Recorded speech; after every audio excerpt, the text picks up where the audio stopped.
네, 안녕하세요. 우리 이번 시간은 2023년 교육지도사 2차 재무관리 분야의 재무관리 과목 기출문제 같이 풀어보는 시간이고요. 전체적인 문제들은 특별한 주제가 나온 문제는 없었고요. 대부분 평이한 주제들이었고, 계산량도 그렇게 많지 않았던 문제들 위주로 초제가 됐네요. 특별히 많이 어려웠던 문제는 없었던 걸로 보여요. 그래서 평이한 형태의 문제였고요. 문제 하나씩 보게 되면 먼저 1번 문제에서는 이자 할인율 10% 가정했고요. 그 다음에 현가표하고 연금현가표 자료를 주고서 단 현재는 1차년도 초 T는 0시점에 서 있고 계산 금액 그 결과는 반올림해서 원단위로 표시해라 라는 요구사항이 있고요. 하면서 현재 표 형태로 해서 현재 가치 이자 요소 주고 있고 연금의 현재 가치 이자 요소를 주고 있고요. 이걸 이용하라 라는 얘기겠죠. 그러면서 가로 1번에서는 5차년도 말 T는 5시점부터 좀 명확히 얘기를 해주고 있어요. 시점에 대해서. T는 5시점부터 9차년도 말까지 5년간 매년 10,000원씩 연금 받을 수 있는 경우에 연금의 현재 가치 구해보자 라는 거예요. 그러면 먼저 서 있는 건 현재 시점에 서 있는 거고 1년 후, 2년 후, 3년 후, 4년 후, 5년, 6년, 7년, 8년, 9년 후 시점까지 발생될 현금 흐름인데 지금 시작하는 게 5차년도 말인 T는 5시점부터 발생하는 거죠. 거기에서 9차년도 말까지니까 T는 9시점까지 매년 10,000원씩 받는 연금이에요. 그럼 5차년도 말에 10,000원, 6차년도 말, 7차년도 말, 8차년도 말, 9차년도 말 10,000원까지 발생하는 연금의 현재 가치 구해보라 라는 거죠. 그럼 그 현재 가치는 현재 매년 10,000원씩 발생하는 연금의 형태니까 곱하기 연금의 현재 가치 이자 요소 해주면 될 거예요. 그때 몇 기간짜리냐라고 했을 때는 얘는 발생하는 횟수라고 얘기했었죠. 총 5번 발생하는 연금이니까 5기간짜리 연금의 현재 가치 이자 요소 곱해야 될 거고 곱하게 되면 어느 시점으로 오는 거예요. 한 기간 앞으로 오는 거니까 계산한 게 지금 4년 말 시점이죠. 현재 가치로 올 거니까 다시 4년을 더 현재 가치 해야 된다. 따라서 현재 가치 이자 요소 곱해줘야 되고 4년 현재 가치 할 거니까 4기간짜리 현재 가치 이자 요소를 곱해줘야겠죠. 현재 문제표에서 5기간 연금의 현재 가치 이자 요소는 3.7908이라고 주고 있고 다음 4기간짜리 현재 가치 요소는 0.6830이라고 주고 있으니까 곱하게 되면은 현재 가치 계산이 되겠죠. 그래서 현재 가치가 25891.164 정도 나오는 거니까 원단위 반올림 하게 되면은 25891원이다라고 할 수 있을 거예요. 다음 가로 2번에서는 봤더니 현재 10,000원을 은행에서 대출 받고 그 10,000원 지금 차입한다는 얘기죠. 그에 대한 원리금을 2차년도 말부터 4차년도 말까지 3년간 매년 4,000원씩 상환하고 4번 4,000원씩 3번 상환한다는 얘기. 그리고 마지막에 5차년도 말에 나머지를 상환하기 위해 했다. 그때에 5차년도 말에 상환할 원리금 구해봐라 하는 요구사항이에요.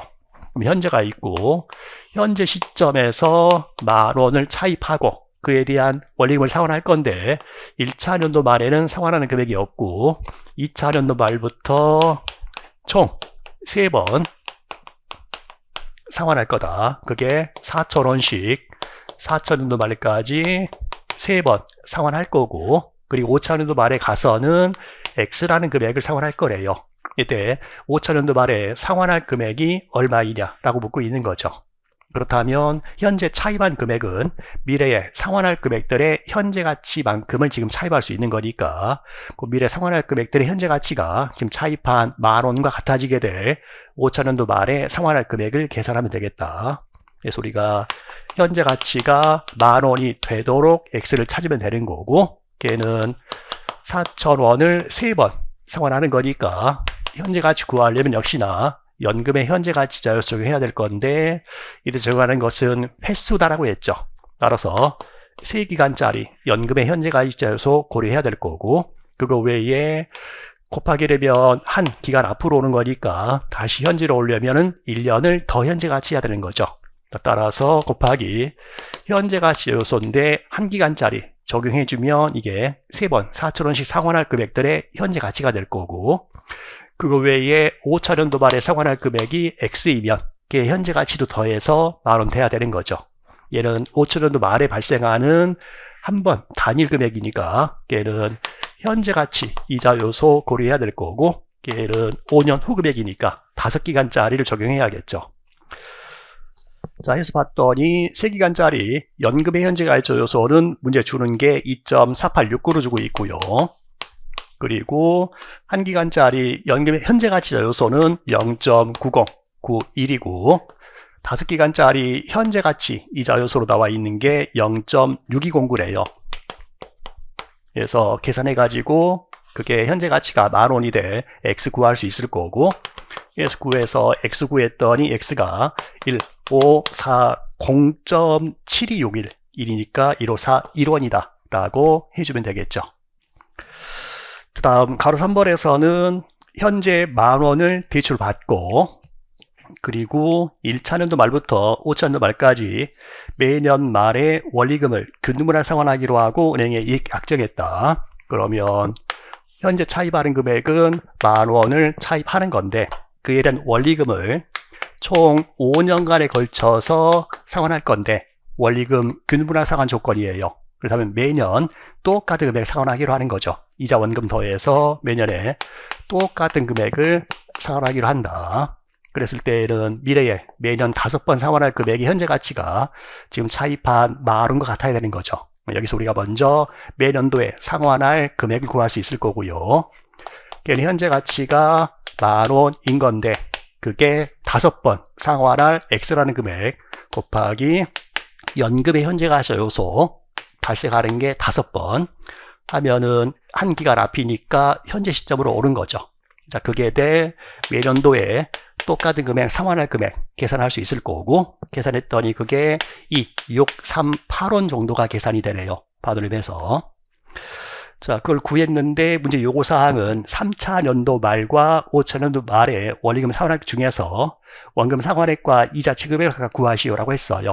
그러면 우리가 현재 시점 봤을 때에는 이게 지금 3차년도, 1차년도, 2차년도, 3차년도고 그 다음 4차년도고, 그때에 지급하는 금액 중에서 이자하고 원금 상환액 구해봐라 라는 요구사항이에요. 우리가 이자를 계산하려면 2차년도 말 시점에서의 남아있는 차입금액 잔액 구해야 되는 거죠. 그래서 2차 연도 말 시점에서의 차입금 남아있는 잔액을 먼저 구한다라고 하게 되면 뭐 방법은 좀 여러 가지가 있죠. 처음부터 그냥 상한표를 쫙 그릴 수도 있는 거고, 아니면 여기 시작해서 2년간 미래로 갈 수도 있죠. 2년간 미래로 간다면 현재 차입한 10,000원에 대해서 첫 번째 1년에 10%의 이자 붙을 거고, 거기에서 지급하는 금액이 2638원 지급했으니까 이게 1차년도 말에 남아있는 금액이 되는 거고, 거기서 다시 10% 이자 붙고 이 638원 상환하면 2차년도 말이 되는 거죠. 그래서 계산되는 2차년도 말에 차입금 잔액으로 나오는 게 6560 정도가 계산이 되네요. 자, 그렇게 가든지, 아니면 2차년도 말에 차입금 잔액은 남아있는 3번 상환할 금액의 현재 가치 형태가 될 거니까 걔는 이 638원을 앞으로 3번 상환해야 된다. 따라서 연금의 현재 가치 이자 요소 3기간짜리 곱해서 계산할 수도 있겠죠. 3기간짜리 연금의 현재 가치 요소가 2.4869라고 4869라고 나와 있는 거니까 여기다 곱하라도 2차년도 말에 차입금 잔액은 6560이다라는 게 계산될 거고요. 그리고서 이제 3차년도에 들어오게 되면은 3차년도에 지급하는 이 638원 중에서 이자 지급액하고 원금 상환액 계산해라 라는 거죠. 그럼 이자 지급액은 2차년도 말에 차입금 잔액이 6560이니까 그게 10%에 해당되는 게 이자죠. 그래서 6560이라는 2차년도 말 차입금 잔액 곱하기 10% 이자율 하게 되면은 이자 금액은 656원 되는 거고요. 그리고 원금 상환액은 전체 지급하는 금액에서 이자 지급하는 금액 뺀 나머지가 원금 상환액이죠. 그래서 이 638원 중에서 이자인 656원 뺀 게 원금 상환액이라서 그게 1982원 되고요. 그리고는 4차년도에 2638원 지급하는 금액 중에서 역시나 이자 지급하는 금액 그리고 원금 상환하는 금액 계산할 수 있을 거고, 이자 지급하는 금액이라고 하게 되면은 2차년도 말에 남아있던 차입금 잔액이 6560이었는데 거기에 3차년도에 상환한 금액이 1982인 거니까 이게 3차년도 말에 차입금 잔액 거기에 10%만큼이 이자인 거죠. 그래서 내는 이자 금액이 458원이다라고 계산되고요. 그럼 이제 또 원금 상환한 금액은 전체 지급하는 금액인 2638원 중에서 이자 금액인 458원 뺀 나머지가 원금 상환액. 그래서 계산되는 게 2180이다 라고까지 계산할 수 있겠네요. 그래서 지금 1번 문제는 화폐의 시간가치 쪽의 얘기인데 뭐 특별한 특이사항은 그렇게 없는 문제 같아요. 자, 다음은 2번 문제로 넘어갑시다. 자, 2번 문제에서는 주한국이 전액 자기자본 구성되어 있는 기업이다. 곧 무부채 기업이고요. 현재 주가는 5,000원이고 발행 주식수는 10만 주이다. 그리고 신규 투자 고려하고 있고 투자자금은 1억 원이고 그 신규 투자할 NPV는 4천만 원이다 라는 자료가 있고요. 거기 추가로 가로 1번 요구사항은 신규 투자 소요된 자금 1억 원을 전부 유보이익으로 조달하는 경우 외부 자금 조달이 아니고 기업 내부에 있는 자금으로 투자하겠다라는 거죠. 자, 그랬을 때에 신규 투자 후에 기업 가치와 주가를 구해보자 라는 요구사항이에요. 그럼 먼저 원래 이전에 있었던 상황이 무부채 기업이고요. 발행 주식수는 10만 주의 발행 주식수이고 한 주당 주가가 5,000원이었던 상황이에요. 자, 따라서 전체 자기자본가치, 곧 기업가치가 5억 원이었던 상황이죠. 자, 그 상황에서 물음 1번에서 요구하는 사항은 1억 원이 투자가 되는데 그걸 그냥 전부 다 기업 내부에 있는 돈 갖고 투자할 거라는 거예요. 다만 그랬을 때에 투자에 따른 가치의 증가분인 NPV가 4천만 원만큼 발생한다. 그러면 전체 기업 가치는 원래 있던 5억 원에서 외부 자금 조달 없이 내부 유보 자금 투자하는 거고, 다만 발생되는 NPV 4천만 원만큼의 가치의 증가가 발생하는 거죠. 따라서 투자 후에 전체 기업 가치는 5억 4천만 원 되는 게 투자한 후에 기업 가치 되는 거고, 그리고 추가로 묻고 있는 게 투자한 후에 주가도 묻고 있으면 외부 자금 자리 없었으니까 발행 주일수는 10만 주 그대로인 거죠. 따라서 5억 4천만 원이 전체 기업 가치이자 자기 자본 가치, 전체 주식수가 10만 주인 상황이 되는 거니까 투자 후의 주가는 5,400원 된다까지 계산할 수 있겠죠. 자, 다음 물음 2번에서는 물음 1과 달리 투자자금 1억 원을 내부 유보 자금이 아니고 신주를 발행해서 조달하는 경우를 가정했어요. 그때 신규 투자 후에 기업 가치와 주가를 구하시오. 단 신주 발행으로 자금 조달 시에 신규 투자의 내용은 자금 조달 후에 시장에 알려진다. 그러면 신규 투자의 NPV가 반영되기 전에 주가로 해서 그냥 신주를 발행할 거다라는 얘기가 되는 거죠. 그래서 현재 주가로 신주를 발행한다. 그런 경우면은 신규 투자 후에 기업 가치와 자기전 가치 구해봐라 하는 건데요. 자, 그때는 원래 있었던 게 5억 원이 전체 기업 가치, 자기자본 가치였었고요. 발행 주수는 10만 주였었고 한 주당 주가는 5,000원이었던 상황인데 신규 투자 피하기 위해서 1억 원이 필요한 상황이다. 그러면 외부 자금을 1억 원만큼 조달할 거다. 그러면 추가로 주식수가 더 증가되는 부분도 생기는 거죠. 자, 그리고 투자에 따른 가치의 증가분 4천만 원도 기업 가치에 반영이 되겠죠. 그러면 투자 후에 전체 기업 가치다 라고 하게 되면은 원래 있던 기업 가치 5억 원에다가 신규 자금 조달한 1억 원도 들어왔고 신규사 NPV 4천만 원도 가치에 붙게 되는 거죠. 그래서 따라서 전체 기업 가치가 6억 4천만 원 될 거다라는 건 계산할 수 있을 거고요. 그리고 신규 투자 후에 주가를 구한다 하게 되면은 전체 가치는 6억 4천만 원이고 분모에 들어갈 게 전체의 주식수가 들어와야 되죠. 그 주식수가 원래던 주식수는 10만 주였던 상황이지만 신주 발행해서 투자자금 1억 원을 초달한 거니까 발행수가 더 증가된 것도 고려해야 되죠. 그러면 발행 주식수는 현재 신규 투자 전에 현재 주가로 신주 발행한다라고 했으니까요. 전체 자금을 조달할 때에 1억 원만큼의 자금을 조달할 건데 한 주당 현재 주가인 5천 원에 발행할 거다라고 했으니까 새로 발행되는 주식수가 2만 주다라고 계산이 되겠네요. 그러면 신규 투자 후에 주식수는 원래던 주식수 10만 주 외에 신주 발행한 2만 주만큼 발행수가 증가하게 될 거다. 따라서 투자 후의 주가는 5,333원이라고 계산될 거고요. 자, 다음 물음 3번에서는 신주를 주당 6,000원에 발행하여, 그래서 우리 물음 2번에서는 현재 주가인 5,000원 발행을 가정했지만 물음 3번에서는 6,000원 발행을 가정하고 있는 거죠. 그러한 경우에 기존 주들의 주가는 유보이익으로 조달하는 경우에 비해서 얼마나 변동하는지 구하시오.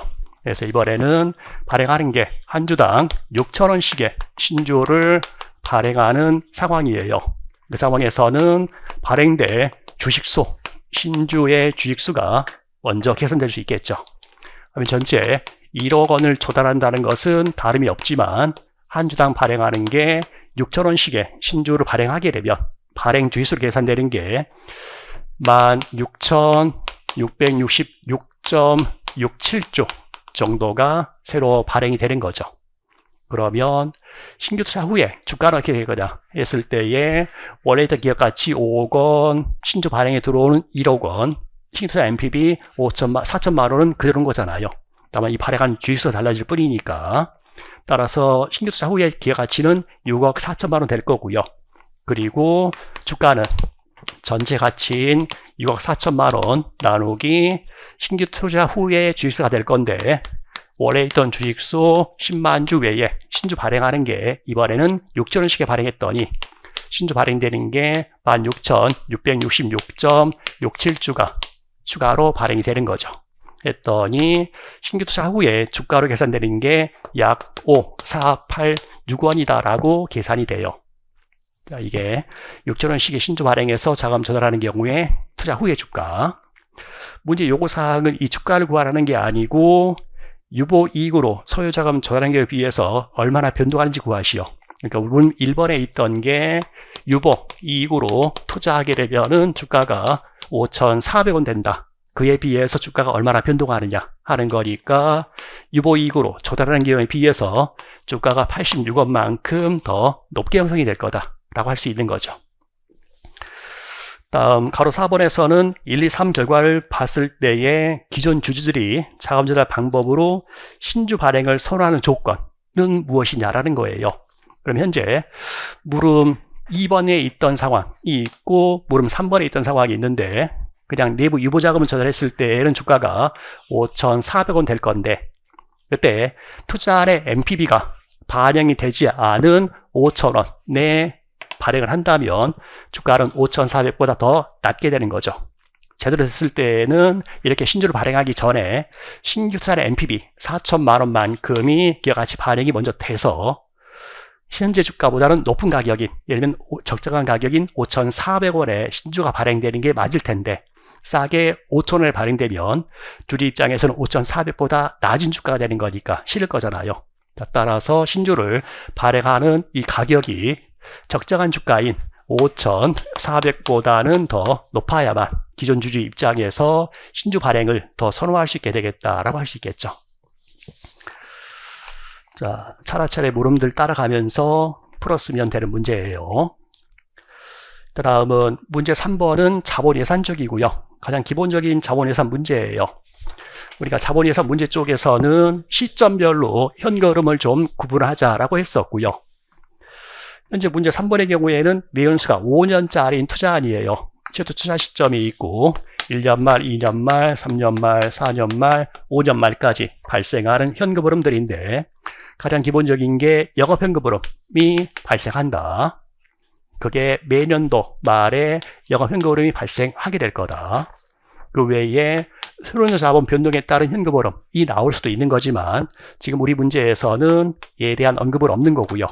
그다음에 추가로 비유동 자산에 대한 투자로 인한 현금흐름은 얘기가 있는 거죠. 따라가 보게 되면 NPV4로 평가하려고 하고 총 투자액은 100만 원이고 5년에 걸쳐서 사업 진행된다. 5년 동안에 정해법 감가상각이 되고 종료 시점에서의 잔존가치 및 매각가치는 없다라고 했어요.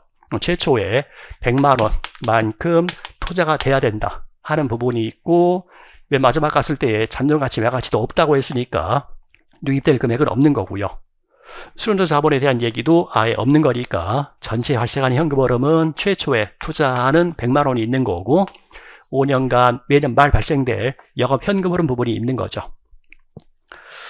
추가적으로 나와 있는 자료들이 있고 물음 1번 요구사항이 매년 말 발생될 영업 현금흐름을 추정하시오라고 했어요.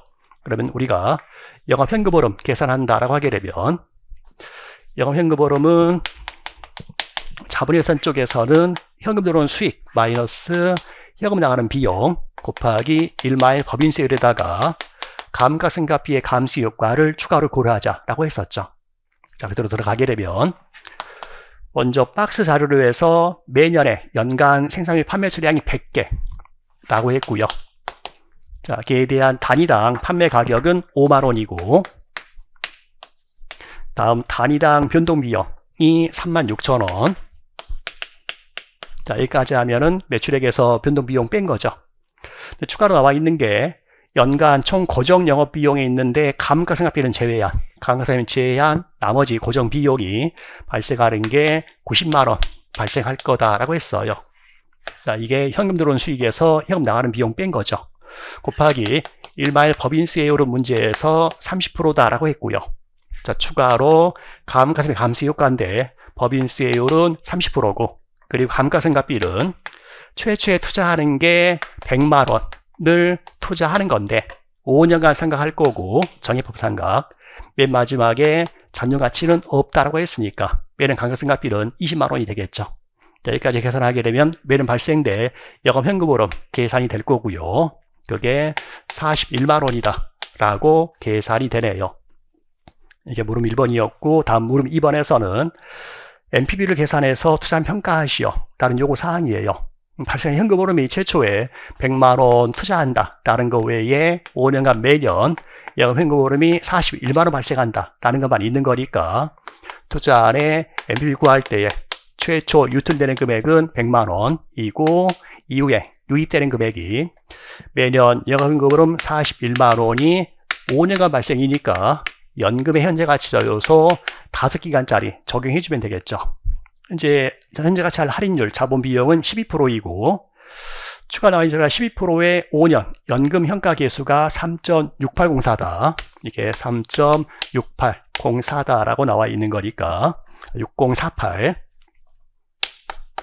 투자한 NPV 구할 수 있을 거고 계산했더니 NPV가 477968로 계산되어서 NPV가 플러스 값이네요. NPV가 플러스이니까 투자안 실행한다. 뭐 이렇게 결정을 해주면 되겠죠. 자, 다음은 문제 4번이고요. 문제 4번은 CEAPM 쪽의 얘기인데 그냥 단순한 형태로 출제가 되었어요. 그래서 자료를 주면서 물음 1번에서는 베타를 구하고 물음 2번에서는 SM식을 이용해서 균형기대순을 구해봐라 라는 요구 사항이네요. 먼저 물음 1번에서는 A의 베타를 구하자라는 건데 베타 계산하는 식은 기본이잖아요. 그게 시그마 M 제곱분의 시그마 AM으로 계산할 수도 있는 거고 상관계수로 표현하게 되면 시그마 M분의 시그마 A 곱하기 로 AM으로 계산할 수도 있는 거죠. 이제 우리 문제 자료에서 시장모델 표면차 나와 있고 A 표면차 나와 있고 물음 1번에서 둘 간의 상관계수가 0.6이다까지 자료가 있어요. 따로 이 식을 이용하다라는 거죠. 그래서 시그마 M은 15%고요. A 표면차는 40%고 둘 간 상관계수가 0.6이라고 줬으니까 A 베타는 1.6으로 계산이 되고요.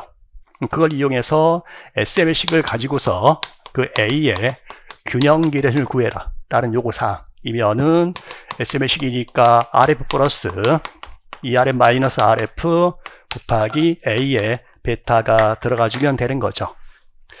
현재 문제 자료 중에 무위험 이자율이 있고 시자보드 계산율이 있는 거니까 무위험 이자율 5% 플러스 시자보드 계산율은 15% 마이너스 무위험 곱하기 A 베타는 방금 계산한 1.6이 들어가게 되면 A의 균형 기대순율은 21%다 까지 계산 갈 수 있겠죠.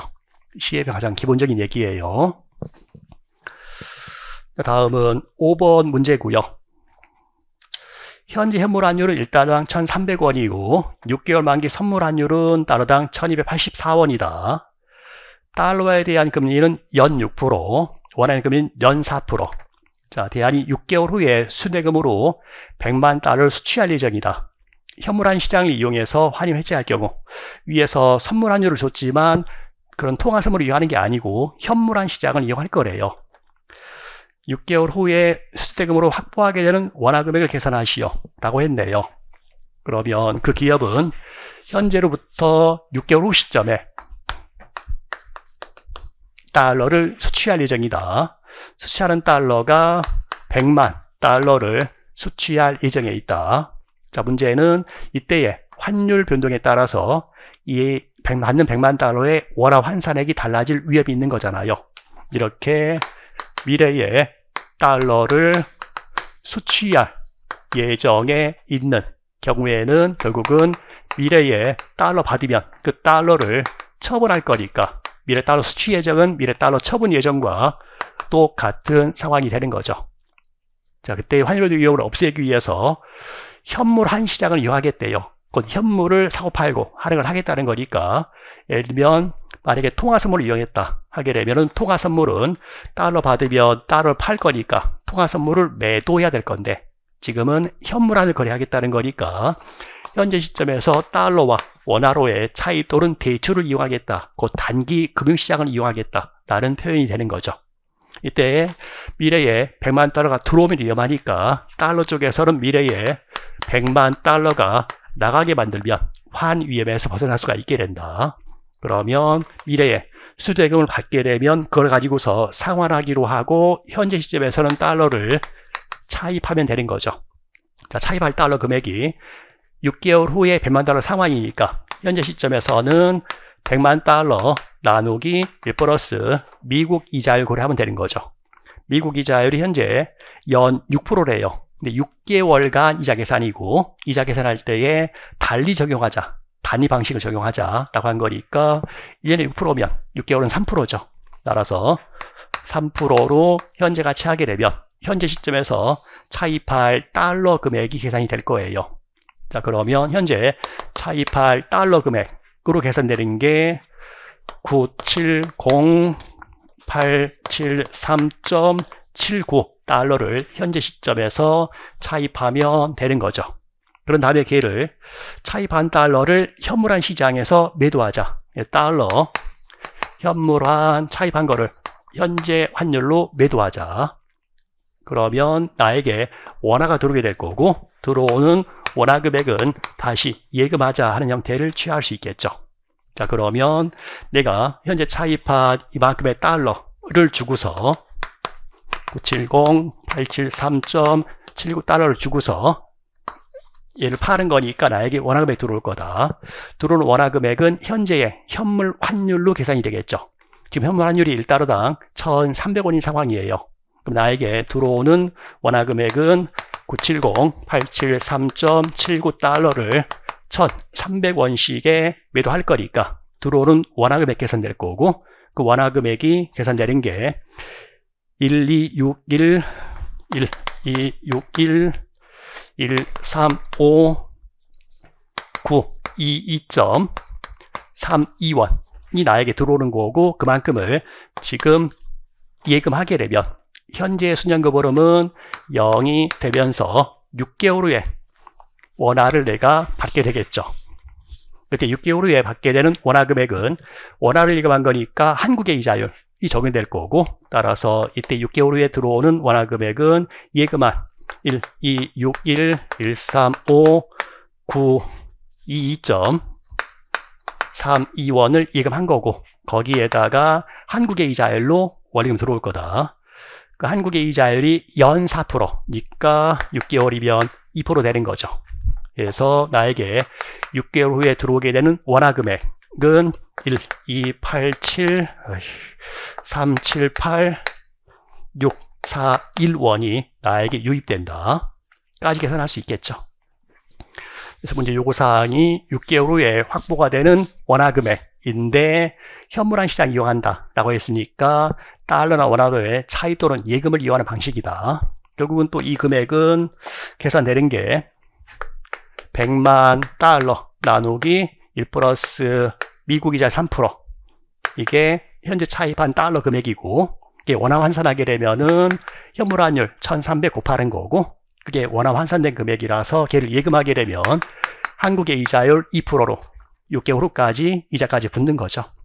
뭐 이렇게 계산된 금액이 결국은 답안에 작성해야 될 답이 될 거예요. 자, 거기까지가 5번 문제였고요. 다음은 6번 문제고, 6번에서는 그냥 서술하라는 그런 요구사항이네요. 주식 배당이 해당 기업이나 투자에게 미치는 긍정적 효과 2가지와 부정적 효과 2가지를 쓰시오라고 했어요. 그래서 주식 배당의 효과 쪽에서 긍정적 효과와 부정적 효과가 있을 거다. 이게 대해 서술하는 거고, 먼저 긍정적 효과다 라고 하게 되면 주식 배당을 했을 때에는 자기 자본 전체의 가치, 자기 자본 총 가치에는 변함이 없지만 발행주가 증가하게 된다. 그에 따라서 주가가 하락하게 될 거다. 만약에 이전에 주가가 너무나 높았다, 너무나 큰 주가였다 라고 했을 때에는 너무 비싸니까 시장 거래가 더 안 될 수 있다. 그때 주식 배당을 하게 되면은 한 주당 주가는 낮출 수 있는 거니까 그에 따라서 주식의 시장성을 높여가지고 그에 따라서 거래를 보다 활성화 시킬 수 있다라는 게 주식 배당의 긍정적 효과 중에 하나라고 할 수 있겠죠. 자, 두 번째로는 예를 들면은 그 기업이 안정 배당식을 취하고 있다. 그래서 만약에 주당 배당액을 안정적으로 유지하는 기업이다 라고 했을 때는 주주의 입장에서는 미래에 받게 되는 배당금이 더 증가될 수 있다. 한 주당 일정한 배당을 지급하는데 주식 배당하게 되면은 주식수가 증가하는 거니까 그래도 계속해서 똑같은 주당 배당금을 지급한다면 주주 입장에 미래에 보다 더 많은 배당의 수치를 기대할 수 있겠다.